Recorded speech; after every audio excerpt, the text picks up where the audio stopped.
Hey guys, it is John C. Morley here, serial entrepreneur. Welcome to IFYL. Thank you so much for popping in. If you are new to IFYL, well, you're going to see a QR code at the top right. Grab your smartphone, launch the phone app, point it to that QR code. You'll see a yellow, basically a yellow oval. Touch that oval. That'll take you over to my link tree, which looks just like this. Lots of great information. You have John's basically National Day video, JCM Academy TikTok, John's recent articles, John C. Morley, serial entrepreneur, and so much more stuff. Really want to thank you for joining me. We've had a great long week. This is our day 7, and we start on Saturday with a brand new master topic. We'll roll all the way through the week with a brand new topic. So we're going to wrap up and summarize everything. But before I do that, I want to take a moment to thank our friends, colleagues, and wonderful associates. Thank you so much for the thumbs up. That means a real lot to me. I appreciate you guys supporting me here and taking all this great content. I always try to deliver great content that I think is going to mean something in your life and help you guys achieve greatness and success. And so thank you to my friends, colleagues, and associates for popping in again and supporting me. And hopefully some of the new people will become loyal, just like all of you have been. Really do appreciate you so very, very much. Let's get to that master topic. But before we do, I want to tell you what today is. Today is National Chocolate Day. And you can go over to the BelieveMeAchieve.com and click on John's Daily National Day video. But if you're asking me, John, when did National Chocolate Day start?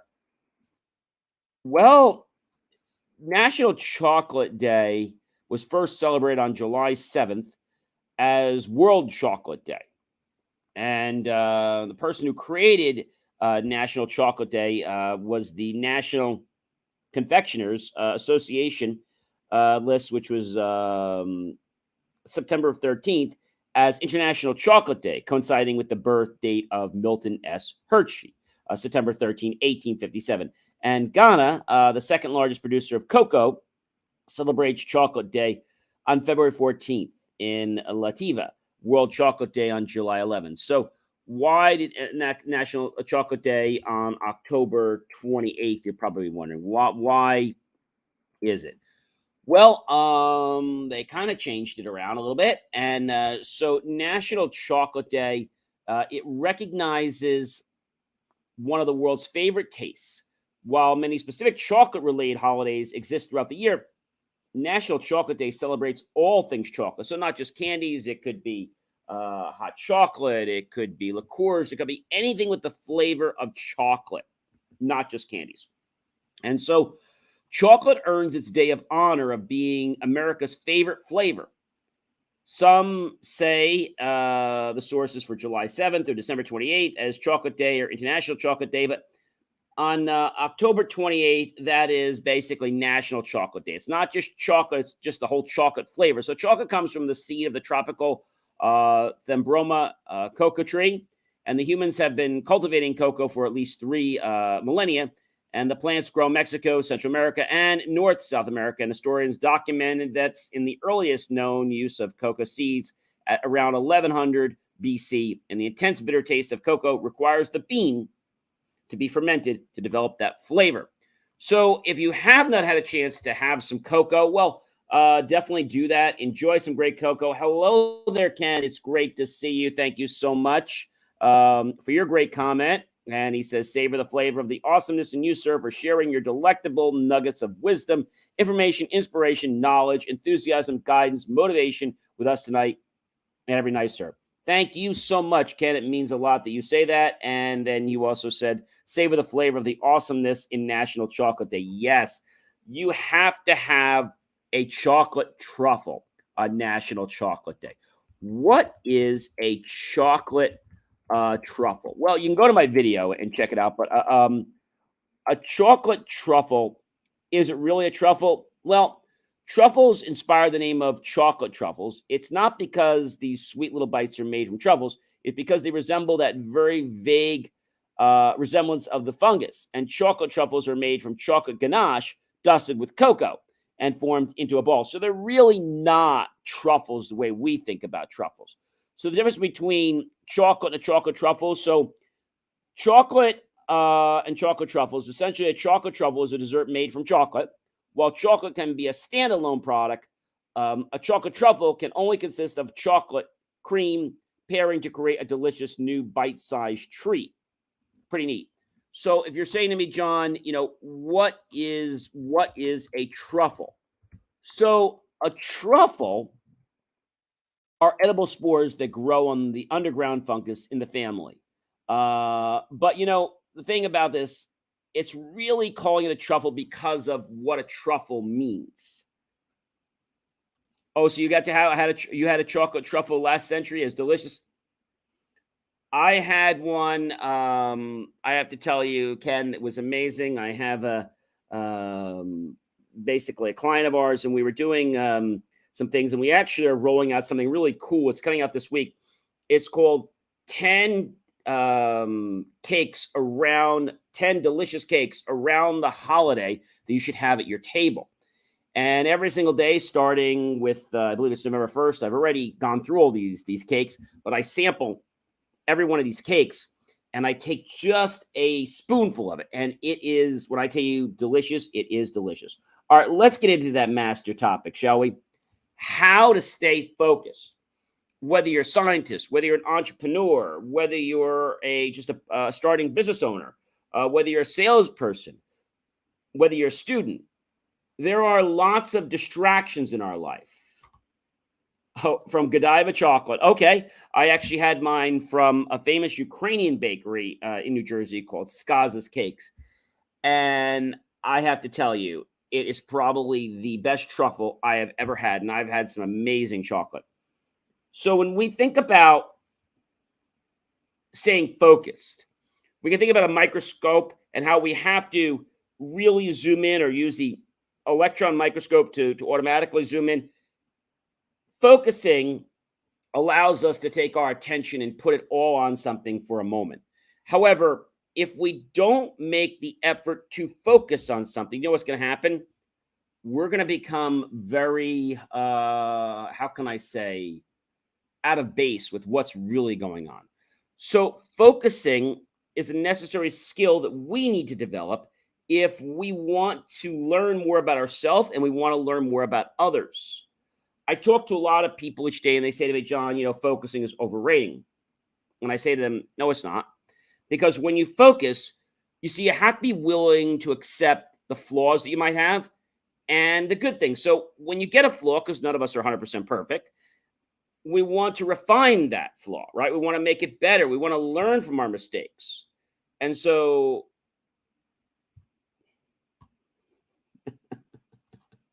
a dozen. Well, I had one, and that one truffle, actually, I had over a couple days. I actually had it the other day, but I actually recorded it and I uploaded it for today.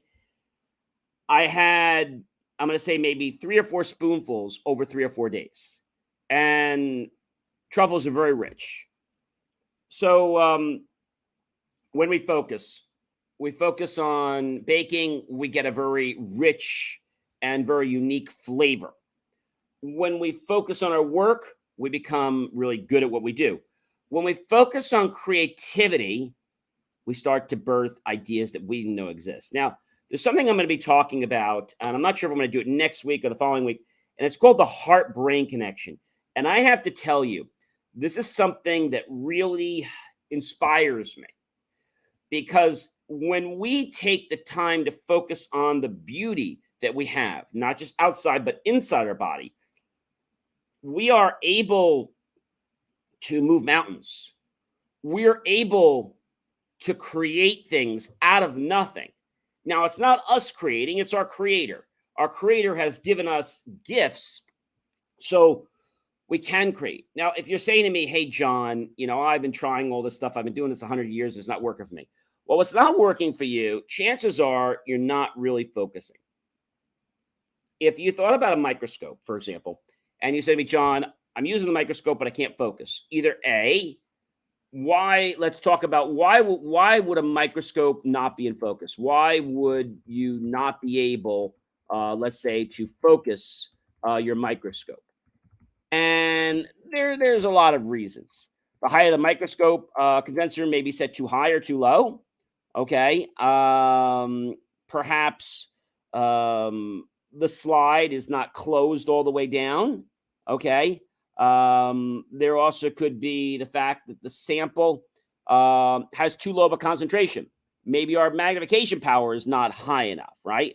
And so when we think about focus, we have to realize that focus is an attribute that we as human beings use, animals use, we use it, and everything in our life uses focus. Even computers use focus. When we move from one program to another program, we're using something called time slicing. And that's how the computer is able to divvy time to many programs that are running in background, right? So we have a foreground process, which is what you and I are on right now. We're on a foreground process. You're watching my stream or my video. And then if you were watching something else or doing something else, then it would be moving around. But we're not right now in a primary process. So when you don't focus, you are allowing distractions and things around you to impede not only, let's say, your judgment, but your senses, which also affects your ability to make decisions. Now, something else you need to do when you focus is you have to block out everything around you, right? You have to pay attention to your target if you're shooting. Pay attention to the bowling alley if you're shooting releasing the ball down. Pay attention to what you're doing. If you're doing something and you're just not moving further, there's something wrong. Now, a wise person once said to me, John, if you are stuck, you're moving ahead. Now, that sounds weird. If you are stuck, you're making progress. Why? Well, because when you're stuck, it means that you have moved from a point of where you were, which was not stuck. Now that you're stuck, you're moving. Now you still might need to make some other maneuvers or some other decisions, but if you weren't stuck, then you probably weren't making any progress, because we're going to become stuck, then we're going to become unstuck and back and forth, and we're going to get better at that. And so another thing I want to share with you when we think about focus is something that we get better at over time. It's a skill, just like writing, reading, speaking. It's a skill that we become better at. And when we are better at focusing, we'll find that we're more efficient. We'll find that we're more creative. We will find that we are able to remember things better. We'll find that we actually become more engaged in the situation. Now, you might say to me, John, how the heck does being focused do that? Well, let's pretend for a moment that you're in a classroom or a lecture hall, and the professor's up there speaking about AP chemistry. And when he's talking about this, and he's just rattling on some terms, hypothesis, what's our conclusion going to be, controlled environment, non-controlled, and you're going to sleep, right?